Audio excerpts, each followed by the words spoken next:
असं आहे की शेवटी जेव्हा अशा प्रकारची धावपळ असते त्यावेळेस पोलीसही दंडा घेऊन मागे पळत असतात, एखादा दंडा कुठे मारतात, याचा अर्थ पोलिसांनी गाड्या तोडल्या वगैरे असं म्हणणं योग्य होणार नाही. मला असं वाटतं की किमान या बाबतीत तरी विनाकारण पोलिसांना टार्गेट करणं अतिशय चुकीचं होईल.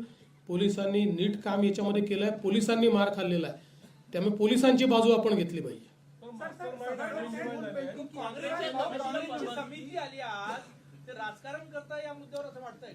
काँग्रेसची समिती किती गंभीर आहे याचं एकच उदाहरण मी देतो की ज्याच्यावर अकोला दंग्याचा आरोप आहे त्या दंग्याचा आरोपी हा त्यांच्या समितीचा सदस्य.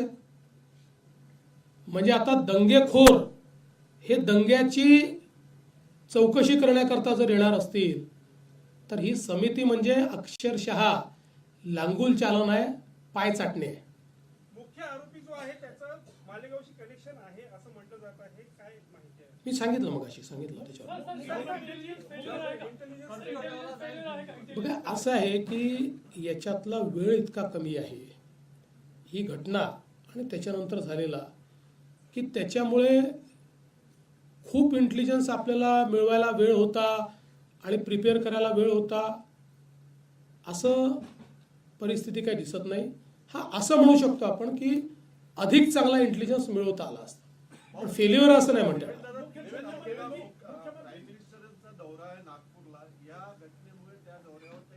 काहीही परिणाम होणार नाही. आता तुम्ही नागपूरच्या नागपूर शांत आहे, काही अडचण नाही नागपुरात, आणि जी घटना झाली ती घटना एका भागात झालेली आहे.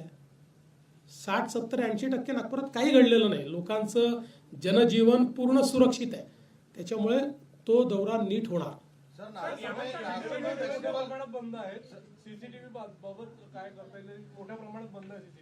नाही, सगळे सीसीटीव्ही सुरू करतोय आपण, त्याचं आपण त्याला पैसे देखील दिलेले आहेत, त्याची एजन्सी पण नेमलेली आहे.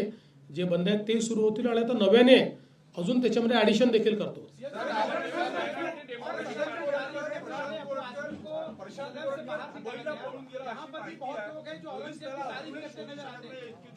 असं आहे, कुठलीही शहानिशा न करता बातम्या चाललेल्या आहेत आणि मी तुम्हाला सांगतो तो दुबईला जाव का अजून कुठेही जाव, पोलीस शोधून काढतील आणि त्याच्यावर कारवाई करतील म्हणजे करतील.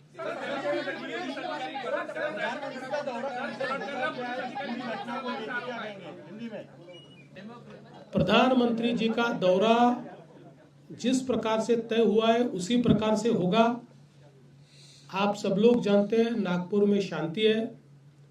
80% नागपुर के इलाके में तो इस दंगे का कोई असर भी नहीं था, 1 मिनट के लिए भी नहीं था.